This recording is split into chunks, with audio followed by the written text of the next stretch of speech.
안녕하세요. 자, 이번 시간에는 8단원 자료의 정리와 해석에 대한 단원 총정리를 함께 해보겠습니다. 그럼 먼저 단원 전체 내용을 좀 살펴보면, 자, 맨 처음에는 줄기와 이끌림이 나오고, 그 다음엔 도수분포표가 나옵니다. 그 다음 이 도수분포표를 가지고 히스토그램과 도수분포 다각형을 그릴 수 있는데, 그런 얘기가 나오고, 마지막으로 상대도수가 나옵니다. 자, 그러면 우리 줄기와 이끌림부터 정리를 한번 해보겠습니다. 자, 학습 목표는 자료를 줄기와 이끌림으로 나타내고 해석할 수 있다입니다. 자, 우리 표가 하나 나왔습니다. 동호회 회원들의 나이가 나왔는데 지금 20명의 회원들의 나이가 나왔습니다. 근데 이런 원시 자료를 가지고 보면 20대가 몇 명인지 30대가 몇 명인지 쉽게 알 수가 없습니다. 그래서 이거를 10대, 20대, 30대, 40대, 50대 그런 10단위 나이로 한번 분류해서 우리 표를 한번 만들어 봤어. 그래서 이런 그림을 그려놨어. 이 줄기가 지금 뭐냐면 20대라는 얘기야. 그럼 이거는 뭐냐? 20살. 이건 21살. 21세라고 할까요? 이거는 23세, 여기는 28세, 29세. 그럼 31, 34, 35, 36 이렇게 나타낸 걸 이렇게 줄기와 잎으로 나타냈어. 다시 얘기하면 줄기는 10의 단위로 나타낸 거고 잎은 1의 단위를 나타낸 거야. 그래서 줄기와 잎으로 자료를 구분하여 나타내는 이런 그림을 줄기와 잎 그림이라고 한다. 줄기와 잎 그림을 그릴 때는 먼저 가장 작은 별량과 가장 큰 별량을 찾아 줄기를 정해야 돼. 아까 같은 경우에 20살이 제일 작았고 61살이 제일 나이가 많았어. 그러니까 줄기를 2부터 6까지 해야 된다. 이렇게 정할 수 있었습니다. 그래서 가장 작은 별량과 가장 큰 별량을 찾아 줄기를 정하고 줄기는 별량이 큰 자릿수로, 아까는 10의 자리가 줄기였죠. 그 다음에 2분 나머지 1의 자릿수가 2부로 정했습니다. 자, 그러면 우리 예제를 한번 보겠습니다. 다음은 2014년 한국 프로야구 선수 21명의 홈런의 개수를 조사하여 나타낸 거야. 제일 적게 친 선수가 18개 같고 제일 많이 친 선수는 52개가 있네. 그래서 줄기를 10부터 50까지 잡아서 그리면 되겠네요. 그래서 줄기와 잎그림을 그리면 아까 얘기한 대로 10부터 52까지니까 줄기를 1부터 5까지 해서 줄기와 잎그림을 나타내면 이렇게 나타낼 수 있습니다. 그래서 이거는 뭐야? 18개입니다. 자, 이거는 뭐가 될까? 21개. 여기는 31개가 되겠지? 자, 이렇게 해석할 수가 있습니다. 자, 그 다음 2번. 잎이 가장 많은 줄기를 구하시오. 자, 이게 잎이야. 1의 자리. 그럼 잎이 가장 많은 거, 이게 지금 7개고 얘도 7개지. 줄기가 1일 때 잎이 7개. 줄기가 2일 때도 잎이 7개니까, 잎이 가장 많은 줄기는 1하고 2. 둘 다 되겠습니다. 그래서 1, 2 둘 다 되고. 자, 이 중에서 홈런 친 순위가 4위인 선수가 기록한 홈런은 몇 개인지 구해보래. 그럼 4위라는 얘기는 제일 많이 친 순서부터 4등입니다. 그럼 얘가 제일 많이 쳤어. 52개. 이분은 40개. 그 다음 3등으로 많이 친 건 37개입니다. 그 다음은 32개. 32개가 네 번째로 많이 친 선수의 기록이야. 그래서 4위인 선수의 기록은 32개가 되겠습니다. 다음 벌써 줄기와 잎그림은 이렇게 정리해도 되겠죠? 그 다음 8.2 도수분포표를 한번 또 정리해 보겠습니다. 자, 도수분포표의 학습 목표는 자료를 도수분포표로 나타내고 해석할 수 있다입니다. 자, 우리 그러면 먼저 표 1 성산읍의 오름 한번 봅시다.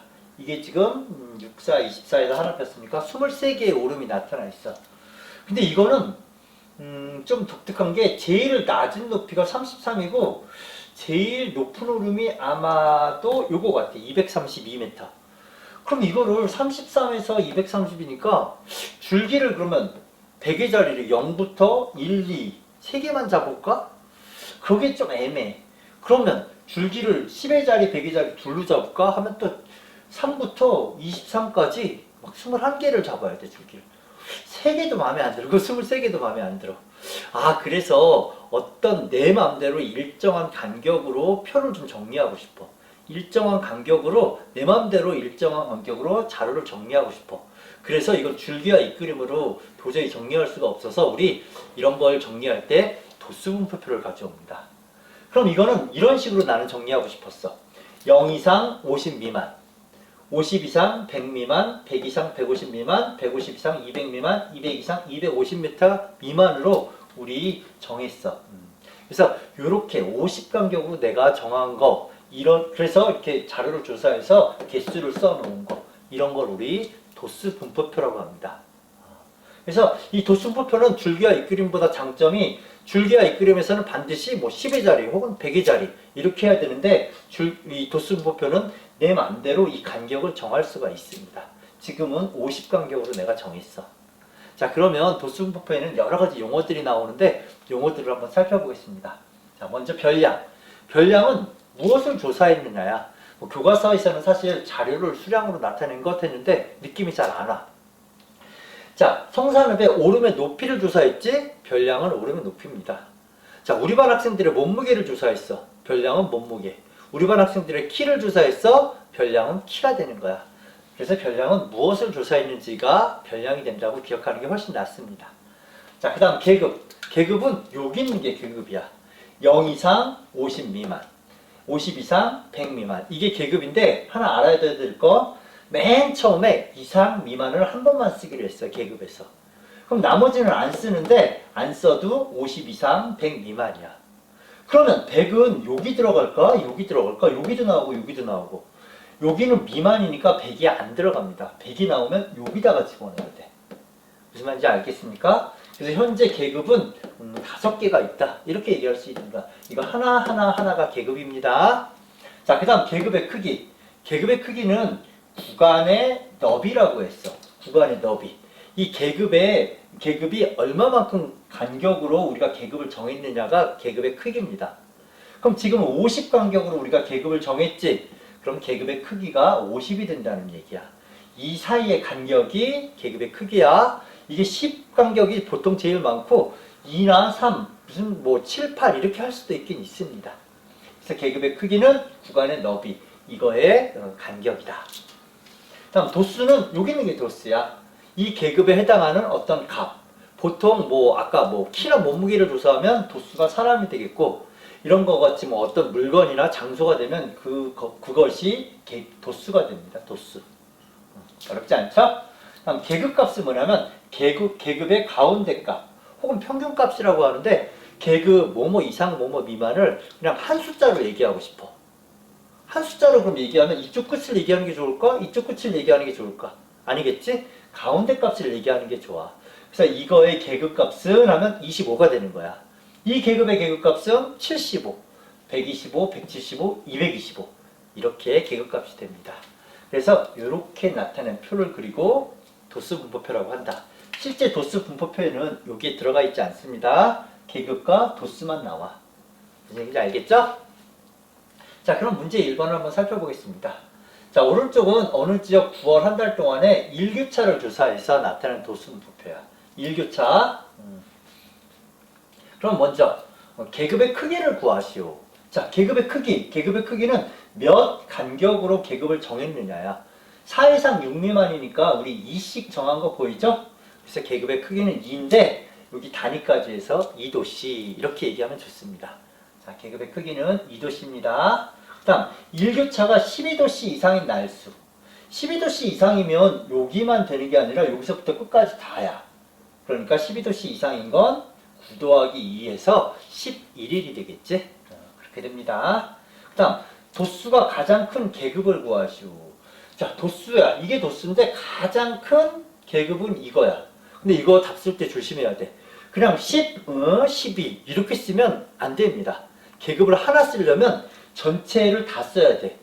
어떻게? 10도씨 이상, 12도씨 미만. 이렇게 해서 우리 흔히 뭐 풀네임으로 쓰나 풀네임으로 얘기한다는 것처럼 실제로 계급을 하나만 갖다 쓸 때는 10도씨 이상, 12도씨 미만 해서 단위와 이상 미만을 다 써줘야 됩니다.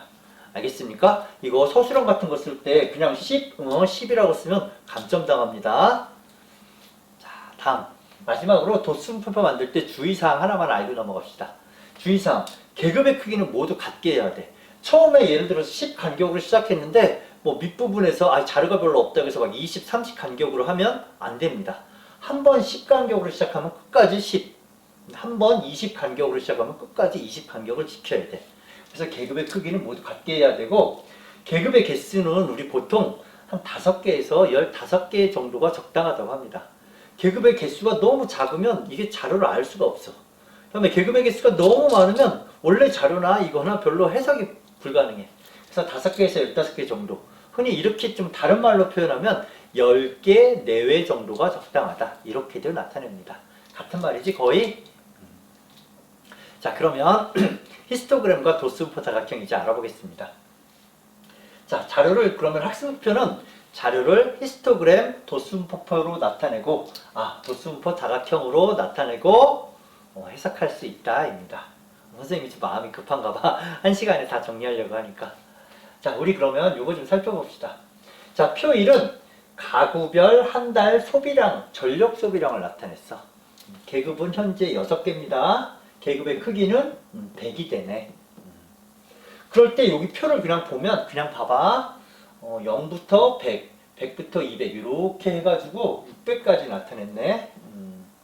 그 다음에 어떻게 됐냐면 0 이상 100 미만이 5가구니까 5, 100 이상 200 미만이 8가구니까 8. 그래서 나머지 부분을 완성하래. 완성할 수 있겠죠? 200 이상 300 미만은 우리 10가구니까 10, 그 다음 4, 그 다음 2, 그 다음 1 이런 식으로 만들면 되겠네. 됐죠? 그냥 완성해봤어 이거는. 도수가 두 번째로 큰 계급을 도수분포와 그래프에서 한번 각각 찾아보자. 도수 두 번째 큰가? 이게 제일 크죠? 그 다음 두 번째 큰 게 8가구 100 이상 200 미만이 두 번째로 컸어. 도수가. 자, 이 그래프에서는 딱 보이지? 여기가 두 번째로 더 크다라는 거 딱 보입니다. 이거보다 조금 더 그래프가 잘 보여. 그래서 100kWh 이상 200kWh 미만 여기가 두 번째로 도수가 큽니다. 자, 그래프가 도수 분포표보다 편리한 점을 말해보자. 아까 우리 찾을 때 여기서는 숫자를 다 보고 비교해서 이걸 두 번째가 찾아냈는데 여기는 딱 한눈에 보여. 그래서 한눈에 보인다 그래프는. 뭐 이런 장점이 있겠죠? 자, 그래서 우리 방금 그렸던 거 사실 이게 히스토그램입니다.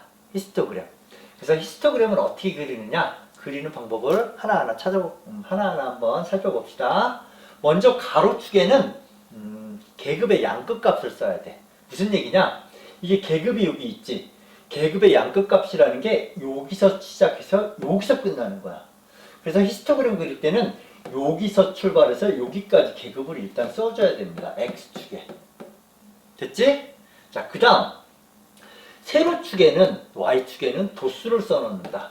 여기 도수를 써놓는데 이것도 어떻게 써놓느냐면 도수가 가장 큰 걸 보는 거야. 지금 10이 제일 크죠? 그러면 보통 10보다 하나나 두 개 큰 값을 세로로 잡습니다. 제일 큰 거하고 똑같이 잡지도 않고 제일 큰 게 10인데 막 20까지 해놓지도 않아. 하나나 두 개 정도 더 크게 세로축을 정합니다. 자, 그래서 세로축에 도수를 써놓고 그 다음에 각 계급의 크기를 가로로 도수를 세로로 하는 직사각형을 차례대로 그리면 돼. 자, 어떻게? 자, 여기 0 이상 100 미만에는 5가구지? 그래서 직사각형을 이렇게. 그 다음 8가구니까 이렇게. 그 다음에 10가구니까 이렇게 해서 이렇게 해서 직사각형을 차례대로 그리면 이런 그래프가 나오는데 이걸 우리 히스토그램이라고 부릅니다. 히스토그램. 어떤 학생은 히스토그램 보고 이런 사람이 있어. 선생님 저거 초등학교 때 배웠는데요? 초등학교 때 막대 그래프 배웠을 거야. 근데 막대 그래프하고 히스토그램하고 차이점이 있습니다. 막대 그래프는 막대기를 꽂아놓은 것 같은 느낌이야. 그래서 중간중간이 떨어져 있습니다.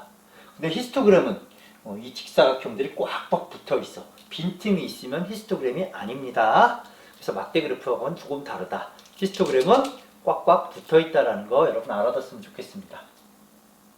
자, 문제 1번. 다음은 윤진이네 반에서 1년 동안 책 돌려 읽기 운동을 통해 학생들이 읽은 책의 수를 조사하여 도수분포표로 나타낸 것입니다. 히스토그램으로 나타내세요. 자, 히스토그램을 나타내려면 먼저 가로축에 이 계급의 양끝값 0에서부터 여기 있는 거 50까지 썸을 했어. 0에서부터 50까지. 됐죠? 그 다음 세로축은 도수가 가장 큰 거. 도수가 가장 큰 것보다 1 또는 2가 더 크도록 세로축을 만든댔어. 9가 제일 크니까 10 정도 마련했죠? 그래서 세로축은 도수를 썼습니다. 이렇게. 그 다음 어떻게? 이제 우리 직사각형 그리면 되겠지? 자, 0 이상 10 미만이 5명이니까 요렇게. 그 다음 요렇게, 요렇게, 요렇게, 요렇게 그리면 되겠네. 자, 히스토그램 그렸습니다. 여러분도 할 수 있겠죠? 자, 그러면 히스토그램 그렸고 그럼 이제 우리 도수분포 다각형을 한번 그려봅시다. 자, 도수분포표를 다각형 모양 그래프로도 나타낼 수 있을까요? 이런 얘기야. 그럼 도수분포 다각형은 어떻게 그리느냐? 자, 이 순서대로 따르면 됩니다. 먼저 히스토그램을 가지고 도수분포 다각형을 그리면 편리합니다. 어떻게 그리느냐? 히스토그램 각 직사각형 윗변에 중앙에 점을 찍는 겁니다. 이렇게. 그럼 점을 일단 6개를 찍고 시작하는 거야. 왜? 도수분포 다각형 그리려고. 그래서 점 6개를 찍었습니다. 자, 그 다음에는 또 뭐 하냐면 여기 맨 앞에 계급이 하나 더 있고 0이 도수가 0인 것처럼 맨 뒤에도 계급이 하나 더 있고 도수가 0인 것처럼 점을 2개를 더 찍어야 돼. 점을 2개를 더 찍습니다. 그래서 원래 있는 계급 개수보다 점을 2개를 더 찍고 마지막으로 이 점들을 연결하기만 하면 돼. 마지막에 찍은 점들을 선분으로 이렇게 연결하면 우리 도수분포 다각형이 됩니다. 이렇게. 근데 어떤 학생들은 이렇게 질문하는 경우가 있어. 선생님, 요거 빨간색 이렇게 연결하면 이게 다각형이 아니잖아요. 다각형은 둘러싸여 있어야 다각형인데 얘는 밑에가 뻥 뚫렸어요. 틀린 말 아닙니다. 맞는 말입니다. 그래서 우리 이 다각형, 아니 우리 이 선들 연결한 거하고 X축까지 포함하면 우리 막혀 있는 거야. 그래서 요거 점들 연결한 거랑 X축까지 하면 이게 다각형이라고 봐도 되는 거야. 그렇게 기억하세요. X까지 포함해서 다각형이 된다. 그래서 이렇게 생긴 걸 우리 도수분포 다각형이라고 한다. 이렇게 부릅니다. 자, 문제 3번 한번 풀어보겠습니다. 2015년 우리나라의 17개 시도의 1인당 일일 평균 생활 폐기물 발생량을 조사하여 나타낸 도수분포표입니다. 생활 폐기물 발생량, 이건 적을수록 좋은 거지? 이 표를 히스토그램과 도수분포 다각형으로 나타내세요. 자, 먼저 히스토그램. 히스토그램은 계급 먼저 쓰면 0.5부터 1.7까지 써야 돼. 0.5부터 1.7까지. 됐죠? 그 다음, 계급이 제일 큰 거 7이지. 그럼 보통 이거보다 하나나 2개 더 큰 거. 7이니까 여기서 2개 더 크게 마련했네. 이 정도로 세로축을 쓴다고 했지? 자, 그 다음엔 어떻게 돼? 그럼 0.5에서 0.7은 1, 하나, 그 다음에 3, 7, 이런 식으로 그 다음 어디야? 여긴가? 4, 1, 1 이렇게 하면 되겠죠? 그 다음에 가운데 점 찍고 맨 앞에 맨 뒤에 점 찍어서 연결하면 도수분포 다각형까지 그릴 수 있었습니다. 자, 히스토그램 이렇게 됐고 그 다음에 이 선 연결한 거 도수분포 다각형까지 우리 다 그렸습니다. 여러분들 할 수 있겠지? 자, 도수분포 다각형 그릴 때 요 직사각형 가운데 점을 찍어야 돼. 이쪽 끝이나 이쪽 끝으로 찍으면 안 됩니다. 자, 한 문제 더 풀어볼게. 오른쪽은 어느 헌혈의 집에서 하루 동안 헌혈한 사람의 나이를 조사하여 나타낸 도수분포 다각형이래. 몇 살 때가 헌혈을 제일 많이 했을까 궁금하네. 하루 동안 헌혈을 한 사람이 가장 많은 계급을 구하시오. 자, 여기가 가장 많이 했지? 여기는 어디야? 20세 이상, 30세 미만. 아, 역시 제일 젊은 20대가 헌혈을 가장 많이 했네. 자, 계급 하나를 갖다 쓸 때는 이거 조심하랬지? 그냥 20 이상, 30 이렇게 쓰지 말고 20세 이상, 30세 미만 이렇게 정확하게 풀네임으로 써야 된다고 했습니다. 자, 그 다음 2번. 하루 동안 헌혈을 한 사람들 중에서 나이가 30세 이상인 사람은 모두 몇 명이냐? 나이가 30세 이상인 사람. 그러면 30세 이상은 이쪽이야, 이쪽 다. 그럼 여기서부터 다 더해야 되겠네. 6명, 3명, 1명. 그렇게 되죠? 30세 이상은 6명, 3명, 1명이라 10명이 되겠네. 10명이 됩니다. 자, 여기서 하나 가끔 도수분포 다각형 구하라는 문제가 나와. 이렇게 생긴 거 넓이 구하래. 혹은 이렇게 생긴 거 넓이 구하래. 우와! 넓이를 어떻게 구할까요? 자, 그런데 잘 봤더니 어떤 특징이 있냐면 이 도스음포 다각형은 히스토그램도 이렇게 안에다가 그려놨는데 여기 히스토그램 요거를 잘라서 갖다 붙이고 여기 있는 거 잘라서 갖다 붙이고 잘라서 갖다 붙이고 갖다 붙이고 갖다 붙이고 갖다 붙이면 와, 도스음포 다각형이나 히스토그램이나 넓이가 똑같다는 사실을 알 수 있습니다. 우리 한번 잠깐 살펴볼까? 이거 잠깐 보세요. 선생님이 애니메이션 한번 만들어 봤어. 자, 그래서 히스토그램과 도스음포 다각형을 실제로 이렇게 잘라서 붙이면 넓이가 같아진다 라는 거 우리 알 수 있습니다. 그러므로 도스음포 다각형의 넓이는 언제나 히스토그램 넓이하고 똑같아. 이게 가장 중요한 포인트야. 그 이상한 다각형 모양을 막 쪼개서 넓이를 구하라는 얘기가 아니야.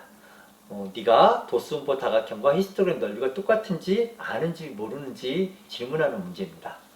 그러면 우리 어떻게 해야 돼? 히스토그램 넓이 구하는 방법을 알고 있으면 되지? 히스토그램 넓이 구하는 건 되게 쉬워. 직사각형도 넓이 다 더하면 돼. 자, 여기서 이거 히스토그램 넓이 100 곱하기 5, 또 100 곱하기 8, 그래서 100 곱하기 5, 100 곱하기 8, 그 다음에 또 100 곱하기 10 해가지고 계급의 크기하고 도수를 곱하면 다 직사각형의 넓이가 나와. 그래서 이렇게 히스토그램 넓이 구하면 됩니다. 그런데 히스토그램 넓이 구하는 더 좋은 방법이 있어. 아까 같이 구해도 되긴 되는데 이 히스토그램을 이게 직사각형도 6조각을 다 한 줄로 쌓아봐. 한 줄로 쌓으면 어떤 일이 생기냐면 가로는 계급의 크기가 돼. 맞지? 이거 다 한 줄로 쌓으면 가로는 계급의 크기 100이 되는데 세로는 다 쌓으면 뭐가 될까? 세로는 모두 쌓으면 이게 도수의 합이 됩니다. 맨 끄트머리는. 그러니까 이게 예를 들어서 지금 아마 도수의 합이 30일 거야. 도수의 합이 30이라 이걸 다 한 줄로 쌓으면 세로는 30이 되고 가로는 100이 돼. 세로 30은 도수의 합이고 가로는 계급의 크기가 돼. 그래서 히스토그램의 넓이는 사실은 히스토그램 안 봐도 도수 분포표만 가지고도 구할 수 있어. 도수의 총합 곱하기 계급의 크기만 곱하면 히스토그램 넓이 됩니다.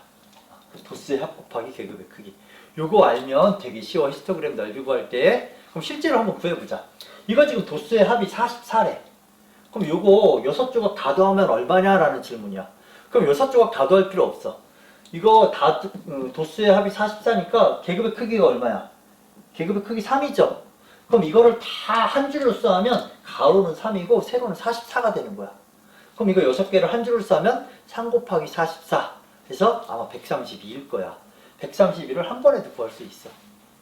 왜 이걸 지금 구할까? 우리 도스음포 다각형의 넓이도 히스토그램 넓이하고 똑같았죠? 그럼 도스음포 다각형, 이상하게 생긴 막 다각형들 넓이 구하라고 하면 사실은 도수의 전체 합 곱하기 계급의 크기만 구하면 돼. 자, 이것만 하면 도스음포 다각형의 넓이가 돼. 왜? 이게 히스토그램의 넓이가 되기 때문에. 알겠습니까?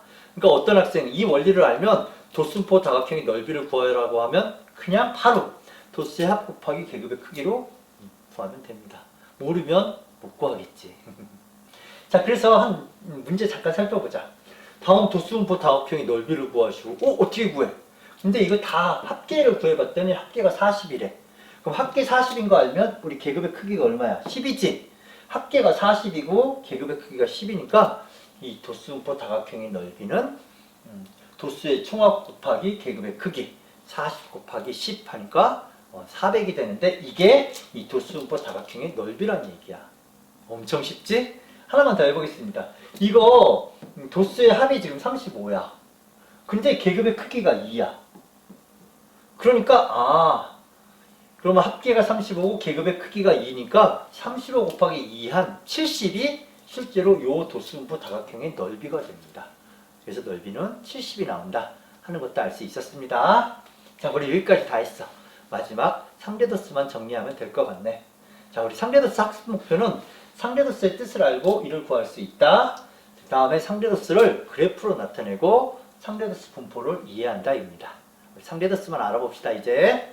자, 상대도수는 도수의 총합에 대한 각 계급의 도수의 비율이야. 상대도수는 사실 그래서 비율이다.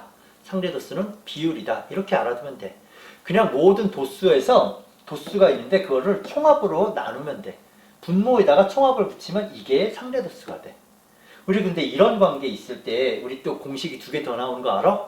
우리 속력은 뭐 시간분의 거리, 거속시 이런 거 있는데 그럴 때는 이거하고 이거하고 자리 바꿀 수 있는 거 알아? 그래서 도수의 총합은 하면 하나 더 빨리 나오세요. 도수의 총합은 하면 이거 둘이 자리 바꿔서 상대 도수분의 도수 이렇게 구할 수도 있고, 혹은 도수는 하면 얘네들을 곱하기 해야 되는 거 알아? 그래서 도수는 하면 상대 도수 곱하기 도수의 총합, 도수의 합계가 된다 라는 것도 구할 수 있습니다. 그래서 도수는 상대 도수 곱하기 총합. 그래서 세 개를 좀 다 알아야 돼. 상대 도수에서는 요거 세 개를 아무거나 두 개 주고 나머지 하나 구하라는 그런 문제들이 많이 나와. 자, 그러면 한번 봅시다. 자, 여기까지가 우리가 알고 있는 도수 분포표야. 그러면 이 도수를 80분의 8에서 분모를 이렇게 80으로 붙이면 80분의 8은 0.1이 되죠? 그래서 이게 상대 도수가 돼. 이건 어떻게 구해? 80분의 20. 80분의 20은 4분의 1이라 0.25. 80분의 24, 80분의 16, 80분의 8, 80분의 4. 얘네들이 상대 도수가 된다. 상대 도수는 어려운 건 아니야. 각 도수를 총합으로 나눠주는 거. 분모에다가 총합을 붙여준 게 상대 도수가 된다. 어렵지 않죠? 자, 그럼 문제 1번을 풀어보겠습니다. 다음은 진안의 동네와 윤안의 동네에서 20세 이상 주민들의 나이를 각각 조사하여 나타냈다. 물음에 답하시오. 자, 여기는 400명을 조사했고 여기는 250명을 조사했네. 그럼 먼저 위의 표 상대도수를 완성하래. 상대도수는 어떻게 해? 400분의 96. 한 개 상대도수지? 그래서 400분의 96 하면 둘 다 예를 들어서 이거 하나만 계산하면 4로 약분하면 100분의 24가 되는 것 같네. 그러면 0.24가 될 거야. 그렇죠? 그 다음에 이거 250분의 20은 25분의 2, 100분의 8 해서 0.08. 그래서 분모에 다 400을 얘네들을 붙이면 상대도수가 되고, 얘네들은 분모에다가 250을 다 이렇게 붙이면 상대도수가 나온다 하는 거 여러분 계산할 수 있겠죠? 상대도수는 언제나 총합, 합계분의 그 도수야. 자, 그 다음 문제 보겠습니다. 나이가 40세 이상 50세 미만의 주민의 비율은 어느 동네가 더 높은가? 우리 상대도수는 비율이야. 상대도수는 비율이기 때문에 40세 이상 50세 미만, 여기는 비율이 0.23, 여기는 0.3이야. 0.23보다 0.3이 더 큰 거 알죠? 그래서 어느 동네가 더 높아? 윤안의 동네가 여기 나이대는 더 비율이 높습니다. 그래서 윤안의 동네. 자, 그 다음 이제 상대도수도 우리 히스토그램, 뭐 도수분포 다각형 그린 것처럼 상대도수에 대한 히스토그램과 상대도수에 대한 도수분포 다각형을 그릴 수 있어. 마찬가지로 가로축에는 계급이 나와. 계급의 맨 처음과 맨 끝이 나오고, 세로축에는 그냥 도수가 아니라 상대도수가 나오겠지. 그래서 히스토그램이나 도수분포 다각형 그리는 방법으로 똑같이 그리면 됩니다. 해당하는 상대도수에 이렇게 직사각형을 그리면 됩니다. 그 다음에 도수분포, 상대도수 분포, 뭐 다각형, 상대도수 뭐 이렇게도 부르는데, 그 다각형들도 마찬가지로 가운데 점을 찍고 맨 앞, 맨 뒤도 0이 있다고 생각해서 이렇게 연결을 해주면 상대도수 분포 다각형이 됩니다. 자, 그 다음에 상대도수 이를 그림으로 다각형으로 나타내면, 예를 들어서 두 개의 자료를 비교하기도 되게 좋습니다. 이건 히스토그램으로는 안 돼. 자, 하나의 좌표 평면 위에 두 개의 상대도수 분포 다각형을 상대도수 분포 다각형 모양을 그려봤어. 그럼 이런 그림이 되지? 아, 그럼 남학생은 이쯤 되고 여학생은 이쯤 되는구나. 이렇게 한눈으로 두 개의 그래프를 볼 수 있어. 한 화면으로. 한눈으로 본다 보니까 좀 이상하네. 그래서 두 개의 자료를 비교할 때도 이 상대도수 모양의 상대도수의 분포를 도수분포 다각형으로 나타낸 거, 이게 유용하게 쓰인다. 그래서 상대도수 분포 그래프는 두 개의 자료를 비교할 때 편리하게 사용된다라는 걸 알 수 있습니다. 자, 문제 2개 정도 풀어보고 마치겠습니다. 이제 다음은 어느 산부인과에서 한 달 동안 태어난 신생아의 몸무게를 조사하여 나타낸 상대도수 분포표이다. 자, 이 표를 히스토그램과 도수분포 다각형 모양으로 한번 나타내세요. 자, 그러면 히스토그램과 도수분포 다각형 모양으로 어떻게 나타내? 자, 일단 가로축에는 여기서부터 여기까지 2.0부터 4.5까지 나타내고, 세로축에는 상대도수가 제일 큰 것보다 조금 더 크게 나타내겠지? 여기가 0.45인데 0.5까지 나타냈어. 우리 보통 한두 개 더 마련한다고 했죠. 세로축은. 자, 그 다음에 이제 다 했으니까 2.0 이상 2.5 미만은 0.05 여기야. 0.05가 그 다음 0.15 0.45 이런 식으로 나타내면 되고 그 가운데 점을 찍고 또 연결하면 되겠죠. 그래서 이렇게 나타낼 수 있었습니다. 자, 그 다음 맨 처음 맨 끝에 0이 있는 것처럼 해서 이렇게 다각형 모양을 연결해주면 된댔지. 그래서 히스토그램과 도수부 다각형 모양으로 나타냈어. 상대 도수를. 자, 그 다음 문제 3번. 오른쪽은 동원이네 학교 학생 300명과 현진의 학교 학생 500명의 1년 동안 봉사활동 시간을 조사하여 상대도수 분포 그래프로 각각 나타낸 것이다. 물음에 답하시오. 자, 한 좌표평면에 두 개를 다 나타냈지? 한 그래프에 두 개를 나타냈습니다. 그러니까 빨간색이 약간 오른쪽으로 치우친 거 보입니까? 파란색이 약간 왼쪽으로 치우쳐 있는 거야. 그럼 오른쪽으로 치우친 게 약간 이쪽에 더 많은 인원수를 가진 거야. 자, 문제를 한번 봅시다. 자, 봉원이네 학교 학생들 중에서 1년 동안 봉사활동 시간이 8시간 이상, 12시간 미만인 학생은 전체 몇 %냐. 자, 봉원이네 학교에서 8시간 이상, 12시간 미만이 여기야. 0.4지. 상대도수가 0.4야. 그러면 0.4라는 얘기를 퍼센트로 나타내면 40%가 되겠지? 이건 그냥 보고 읽는 겁니다. 상대도수는 비율이라고 얘기했어. 비율. 자, 2번. 현진의 학교 학생들 중 1년 동안 봉사활동 시간이 16시간 이상 20시간 미만의 학생 수. 자, 현진의 학생이 빨간색이야. 16시간 이상 20시간 미만의 학생이 자, 이게 0.35야. 0.35. 근데 우리 이거 학생 수는 어떻게 구해? 상대 도수 곱하기 도수의 합계, 도수의 총합이었어. 우리 그러면 현진의 학교 학생 도수의 총합이 얼마였나 보자. 현진의 학교 학생이 500명이었네. 현진의 학교 학생이 500명이었으니까 0.35 곱하기 500을 해야 되겠네요. 그렇지? 16시간 이상 20시간 미만. 그럼 이거 계산해주면 100을 여기다 주면 35 곱하기 5만 하면 될 것 같네. 5, 25, 2, 5, 3, 15에서 175명이 되지? 175명. 여기서 알아둬야 될 거. 자, 학생 수는, 도수는 상대 도수 곱하기 도수의 총합이다. 이거 알아야지 이 문제 풀 수 있습니다. 아까 선생님이 3개 공식 다 외우라고 했어. 자, 그 다음 3번. 현진의 학교 학생들이 봉원이네 학교 학생들보다 1년 동안 봉사활동 시간이 상대적으로 더 많다고 할 수 있는가? 그 이유를 말하시오. 자, 현진의 학교 학생들이 봉원이네 학교 학생들보다 봉사활동을 더 많이 했다고 얘기할 수 있을까? 있습니다. 왜? 그래프를 딱 봐도 빨간색 그래프가 오른쪽으로 더 치우쳐 있잖아. 오른쪽이 지금 봉사활동 시간이 더 많은 거야. 그래서 그래프가 더 오른쪽으로 치우쳐 있으므로 봉사활동 그래프가 오른쪽으로 치우쳐 있기 때문에 현진의 학교 학생들이 봉원이네 학교 학생들보다 봉사활동을 더 많이 했다라고 결론 내릴 수 있습니다. 자, 그래서 우리 자료의 정리와 해석에 대한 8단원의 내용을 이제 다 정리했습니다. 꽤 긴 시간이었던 것 같은데 여러분 그래도 1시간 동안 정리해서 아마 한 단원을 정리해서 보람이 있었을 겁니다. 수고 많았습니다.